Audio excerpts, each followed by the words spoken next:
Yo, what's good everyone? Today I'm going to be breaking down some of my favorite DraftKings plays for tonight's 11-game NHL slate. Let's dive right into it. And like we always do here in these videos, I'm going to give you a high-level overview of my cheat sheet, breaking down a couple of line stacks that I like here for tonight, as well as some of my favorite individual plays. But before we dive into that, everyone, just want to remind you I'm running that free Discord channel. You can see that mentioned above. Over 870 people in there talking multiple sports for DFS, but primarily NHL and NFL. If you want to join that, there's a link to do so in the description below, as well as in the pinned comment below. With that being said, let's dive into the cheat sheet here. We're going to kick it off with a couple of line stacks that I like now.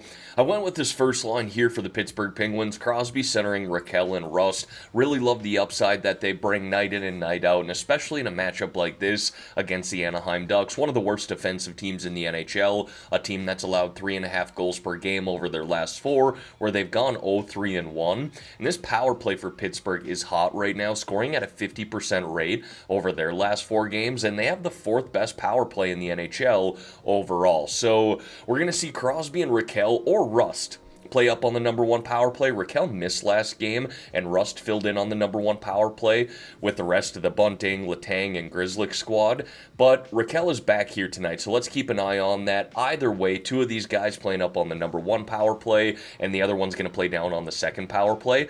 Now, when I first put this spreadsheet together, I really liked the first line for Minnesota as well, and really their top two lines at home here tonight against Utah, so they're on my line stack radar as well. And then a cheaper line stack that caught my attention was this second line for the Calgary Flames with Backlund centering Coleman and Coronado.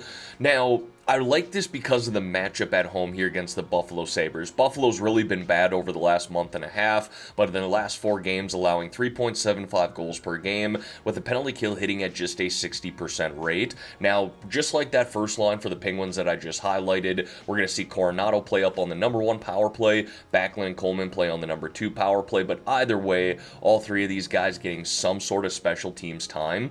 And again, just a really good spot here at home against the Buffalo Sabres. Now, I probably wouldn't consider these guys in my cash lineup, but I do like them in tournaments considering the matchup and how affordable they are, especially considering I'll want to be playing lines like that first line for the Penguins or that first line for Minnesota, who are pretty damn expensive. Now, that second line was Celebrini, Eklund, and Wenberg for the San Jose Sharks also caught my attention at home against Nashville as a cheaper line stack. Now, folks, before we dive into some of these individual plays here, if you could like this video and subscribe to the channel, I would greatly appreciate that. It's completely free to do, and every like, comment, and sub that you guys leave me truly does help me out on the YouTube algorithm.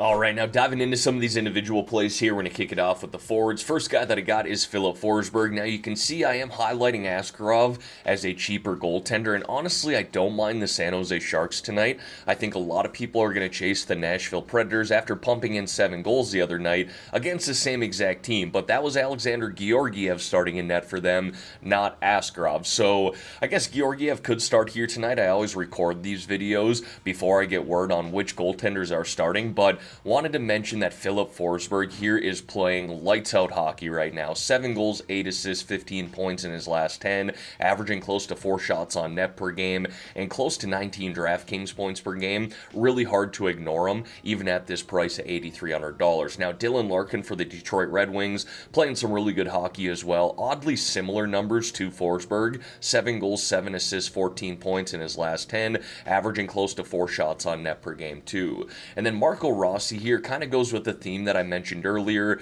Like the Minnesota Wild here tonight, their top two lines. Kaprizov is expected back here on that first line with Zuccarello and Rossi, and all three of those guys playing on the number one power play, so I love the correlation there in that matchup against Utah. He's now got 11 points in his last 10, averaging close to 13 DraftKings points per game. Now, Frank Vatrano, the numbers haven't been fantastic as of late, just 3 goals, 2 assists, 5 points in his last 10, but I don't mind the matchup here against the Penguins. We know that team has given up goals this year, and Vatrano has 18, close to 18 expected goals, but just 12 on the score sheet, so I do believe there's some positive regression coming his way. He does got a great shot. The goal should start coming. And then Dylan Holloway there, this kid has been great with the St. Louis Blues. He's got 2 goals, 10 assists, 12 points in his last 10, playing up on that first line and number one power play. Now, moving on to the defensemen here, and honestly, look, I could have talked about a guy like Roman Josi again on this slate tonight against the San Jose Sharks. but I just foresee myself spending down at the defenseman position because I want to spend up for forwards for the most part. So I like mixing in Chris Letang here with that first line for the Penguins that I highlighted earlier. He's going to get time on that number one power play, time on the penalty kill, and just play big minutes for the Penguins in general. Now, if you go look at his game log here as of late, the DraftKings numbers have not been fantastic, but again, love the correlation with that first line and this matchup against Anaheim. Now, speaking of Anaheim here, I talked about this on the Tuesday slate. Jackson LaCombe is just getting better by the game for the Anaheim Ducks, playing up on their number one power play, plays on the penalty kill, logs 22 plus minutes per night. Kind of a mini Chris Letang explanation here, I guess, if you will, but this kid's just going to keep getting better with the more ice time that he gets. Now, Caden Gooley, I also talked about him on Tuesday, and he gave us a stinker, but for $3,200, this kid can religiously hit double-digit DraftKings points. And I'm going to go back to him considering that price and the upside he offers. And then Matt Roy, I think it's Matt Roy actually, for the Washington Capitals, has been sneaking up on the second power play as of late. But really what I love here is how many block shots he racks up. For $2,800, he can definitely get us that 3-point bonus by blocking 3 shots in a game. If he has a shot or 2 on net, maybe he gets an assist on the power play, he should smash value at that price. And then I got a couple of goaltenders here for you, starting with Dustin Wolf for the Calgary Flames at home here tonight against the Buffalo Sabres. And the Flames have played solid as of late, especially defensively, allowing just 2.25 goals per game over their last 4. And Wolf's home and road splits are truly night and day different. When he plays at home, he's 11-2-1 with a goals allowed average of 1.98 and a save percentage of .936, averaging close to 20 DraftKings points per game.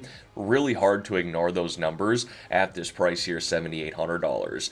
And then Askarov, I talked about this already when going through the forwards. I like Forsberg, and there's probably a case to be made to play the Nashville Predators once again. They've been scoring goals at a very high rate as of late. They pumped in 7 the other night against this same team in the San Jose Sharks, but again, that was Georgiev who was starting in net. Askarov, in my opinion, has much higher upside, a much higher ceiling, so this is a tournament-only play, $7,100.